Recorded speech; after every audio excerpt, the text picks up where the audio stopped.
dan tidak ada dari Mbak Iris untuk mencabut atau mau rujuk, itu nggak ada sih, nggak ada informasi demikian. Jadi kita tetap dengan gugatan kita, dan itu juga yang sudah kita sampaikan di dalam kesimpulan.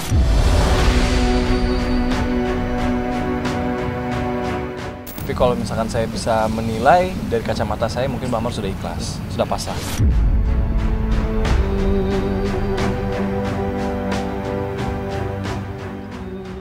Nah, jadi kalau seandainya terjadi keputusan ini nanti Amar menerima, itu kan berarti keputusan nanti kan akan terjadi namanya ingkrah.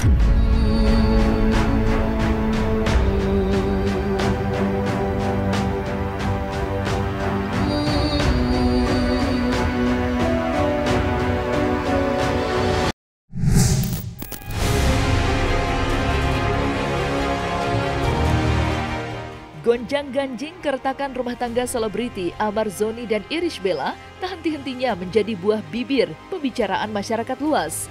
Terlebih lagi, baru-baru ini Amar telah tertimpa musibah besar, yaitu kepulangan sang ayah Suhendri Zoni. Ya, pada hari Sabtu 20 Januari 2024 silam, Amar harus mengucapkan selamat tinggal untuk selama-lamanya kepada sang ayah dari balik jeruji besi.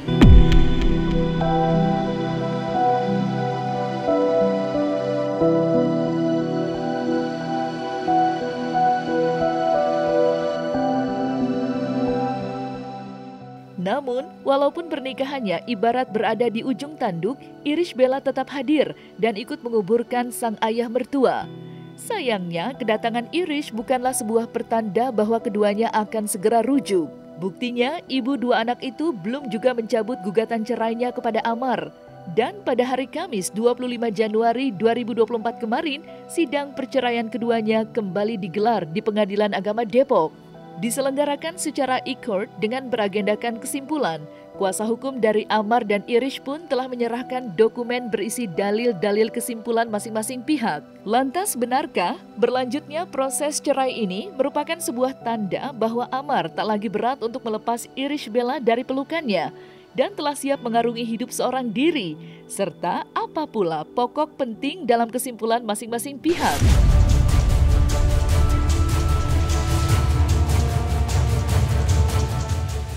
Ya, untuk sidang hari ini dilaksanakan dengan e-court ya. Jadi agendanya adalah kesimpulan.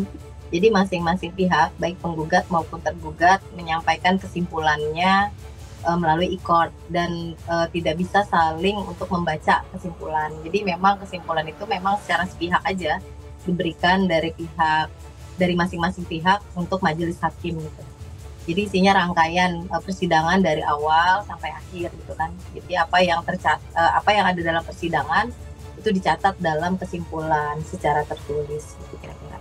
Ya kalau kesimpulan sih kami pertama ya, kami menyampaikan fakta-fakta di dalam persidangan bahwa ada relevansi antara dalil dengan bukti-bukti yang kami sampaikan ya. Itu yang pertama. Terus kemudian yang kedua, kami juga menyampaikan terkait dengan petitum ya. Jadi petitumnya tetap dengan gugatan. Jadi tetap pada keinginan untuk bercerai ya. Dan tidak ada dari Mbak Iris untuk mencabut atau mau rujuk, itu nggak ada sih, nggak ada informasi demikian. Jadi kita tetap dengan gugatan kita. Dan itu juga yang sudah kita sampaikan di dalam kesimpulan. Jadi memang posisinya sampai hari ini masih tetap dengan keinginan untuk menunggu keputusan ya untuk bercerai, seperti itu sih. Ya. Kalau sikap memang tidak, ya sikapnya tergugat ya untuk tidak lagi misalnya atau misalnya pasrah ya dengan keputusan, misalnya seperti itu. Ya, jadi kalau saya sih memang ya menganggap ya kalau itu memang udah keputusan dari tergugat, ya itu adalah bagian dari keputusan yang terbaik ya, karena memang mereka juga awalnya adalah ketika membicarakan perceraian juga secara baik-baik kok gitu kan, bukan dalam rangka konflik atau melakukan perlawanan seperti itu, memang baik-baik gitu kan untuk berpisah ini gitu. Tapi kalau misalkan saya bisa menilai dari kacamata saya, mungkin Bang Amar sudah ikhlas, sudah pasrah. Ya pasrah itu maksudnya kan perjuangan ini kan dari awal udah kita lakukan, baik di pembuktian, baik dari jawab menjawab. Ya dia pasrah dong, sama aja. Iris juga kan pasti pasrah juga menerima keputusan ini kan. Karena apa ya, ini kan yang memutus hakim. Tapi setelah diputus nanti, apakah dia pasrah menerima apa tidak? Ya kan belum, karena keputusan belum.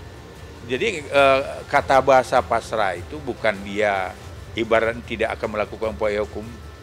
Maksudnya proses hukum udah selesai.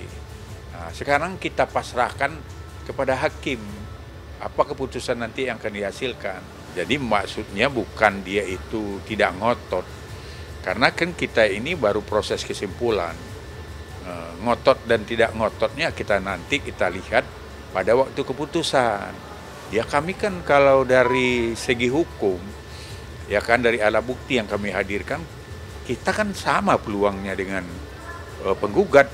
Ya kalau penggugat gugatan ditolak, ya kan, ya pasti, ya kan nggak mungkin juga kita mau ngajukan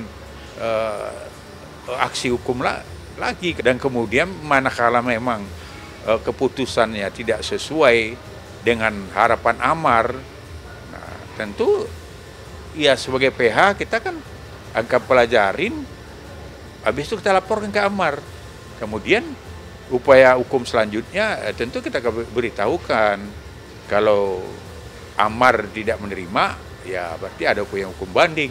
Nah, jadi kalau seandainya terjadi keputusan ini nanti Amar menerima, itu kan berarti keputusan nanti kan akan terjadi namanya ingkrah. Keputusan udah berkekuatan tetap, ya. Nah, tapi beda dengan keperdataan di pengadilan umum. Karena bedanya apa? Karena harus ada lagi yang dilaksanakan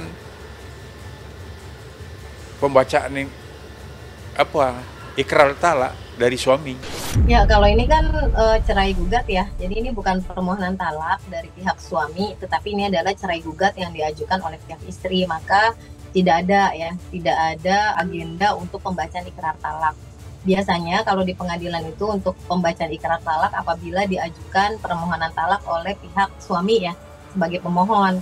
Karena di sini kan yang menjadi penggugatnya, yang mengajukan gugatan cerai atau cerai gugat ini kan adalah pihak istri. Jadi nanti keputusannya bukan mengabulkan gugatan, jadi bukan menjatuhkan talak ya. Tapi talaknya memang talak satu bain sugro, tapi bukan diikrarkan oleh suaminya. Jadi memang ini akan diputuskan oleh majelis hakim gitu dalam bentuk talak satu bain sugro, biasanya seperti itu. Gitu.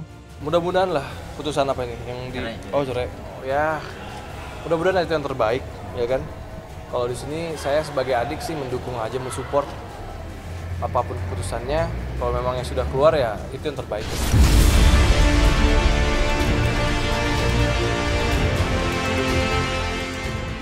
Tak dapat dipungkiri, kehidupan Amar Zoni belakangan ini memang diwarnai dengan aral terjal penuh luka.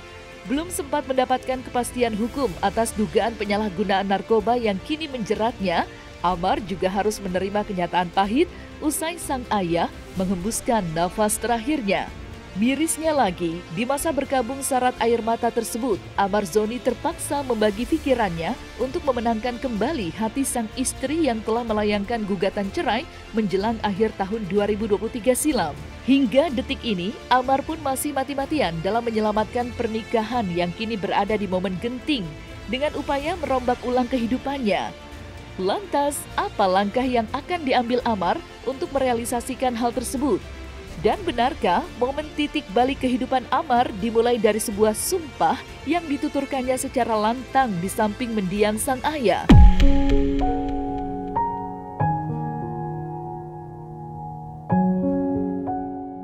Setelah Amar pulang ke tahanan, besoknya kan kami ketemu ya sama Amar. Tentu dia bilang sama saya juga bahwa saya katanya harus bangkit katanya.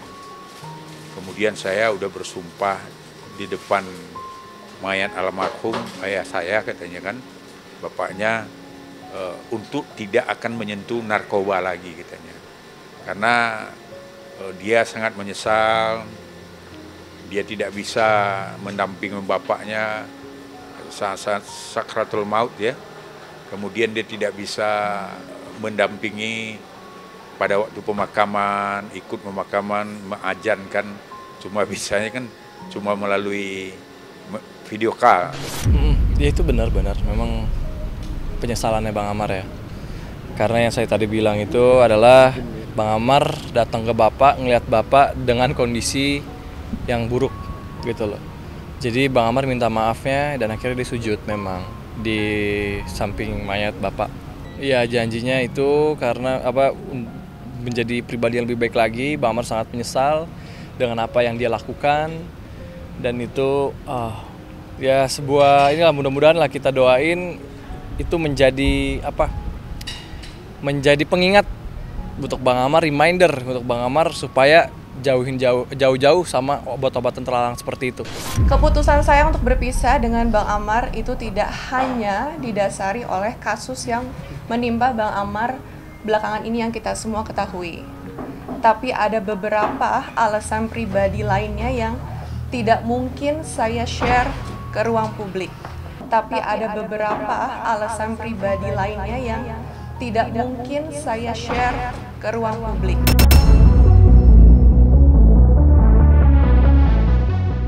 Berat banget, dan dia juga cerita ya mungkin ini jalan hidup gua, kehilangan bapak, kehilangan istri mungkin nanti, dan setelah dari sini hidupnya nggak akan sama lagi gitu loh. Jadi ini memang perjuangan yang sangat berat buat Bang Amar. Sekarang kan masih banyak fan-nya yang kasihan ya, karena orang ya tahu juga penyebab dia itu yang narkoba ketiga ini kan banyak andil-andil dari, ya pasti media tahu lah. Jadi ada simpati bang, itulah yang banyak kami menerima WA ya dari fan-fannya mengatakan kalau Bang John sebagai PH, kalau nanti gugatan Iris ini dikabulkan, ya suruh Amar naik banding gitu ya. Karena mereka banyak yang menolak untuk Amar berpisah dengan Iris. Pil pahit berupa percekcokan dalam rumah tangga nampak tidak hanya menimpa Amar Zoni. Ia belakangan sang adik Aditya Zoni dikabarkan juga tengah mengalami hal serupa. Pasalnya, Yasmin Oe, sang istri, kini tengah berada di rumah orang tuanya yang terletak di negeri jiran Malaysia. Kisah pilu tersebut semakin terasa berat kala Adit mengebumikan sang ayah tanpa hadirnya Yasmin, sang istri, di sisinya. Melihat semakin santernya perbincangan hangat akan isu keretakan rumah tangganya, Adit pun buka suara dan membantah tegas semua tudingan miring yang diarahkan kepadanya dan Yasmin Oe. Ia usai mengunjungi sang kakak di tahanan, Adit mengaku bahwa kepulangan Yasmin ke Malaysia merupakan keputusan bersama dan bukanlah hasil dari sebuah pertikaian panas. Yasmin pulang ke Malaysia itu persetujuan kita berdua. Itu persetujuan saya juga, persetujuan Yasmin juga. Karena memang yang seharusnya datang ke Malaysia itu saya juga. Karena selama 2 tahun ini saya belum pernah datang ke kampungnya Yasmin. Jadi memang orang-orang kampung Yasmin, saudara-saudara udah pada nungguin kita di sana.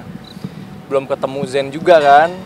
Jadi ya udah, karena saya lagi turun dapil, terus lagi sibuk ngurusin kampanye, ngurusin bapak, saya bilang ke Yasmin, ya udah kamu dulu yang pulang, nanti aku nyusul. Gitu aja sih, bukan berantem terus pulang ke Malaysia, enggak. Saya kabarin jam 8 malam, Yasmin detik itu pun langsung mau ke Indonesia sama Zen. Tapi posisinya Zen lagi sakit, ya kan? Posisinya Zen lagi sakit, saya nggak tega dong. Anak istri saya malam-malam datang ke Malaysia, dari Malaysia ke Indonesia. Terus Zen juga lagi sakit, giginya kan numbuh Zen, ya. Jadi emang ada agak-agak meriang gitulah. Jadi saya bilang di hold dulu lah, gitu loh. Di hold dulu, biarkan ya saya di sini ngurusin bapak dulu gitu. Pasti di dalam rumah tangga itu ada pasti yang apa namanya, hal-hal yang nggak baik juga gitu loh. Maksudnya kayak kita berantem, bukan perpecahan ya. Kalau perpecahan kan berarti udah pisah. Jadi kalau berantem itu di rumah tangga itu hal yang biasa. Itu juga terjadi di rumah tangga saya. Memang ya, saya berantem sama Yasmin. Menurut Yasmin saya tidak perhatian karena saya turun dapil terus ngurusin bapak gitu kan. Dan ya saya sudah minta maaf sama dia pun sudah mengerti keadaan yang sekarang. Jadi alhamdulillah kalau untuk retakan enggak lah, masalah yang ini paling di highlightnya masalah, mungkin kita lagi ada masalah keluarga. Cuman bukan berarti itu retak, kita juga udah baikan kok gitu. Jadi udah nggak ada apa-apa, udah nggak ada masalah apa-apa lagi. Pada saat itu tercetus di pikiran saya kalau saya nggak punya apa-apa lagi, kalau saya nggak punya siapa-siapa lagi pas bapak meninggal kan. Dan terus saya teringatlah anak saya, teringatlah istri saya, masih ada 2 orang malaikat ini gitu loh. Jadi itu yang ngebuat saya tuh semangat.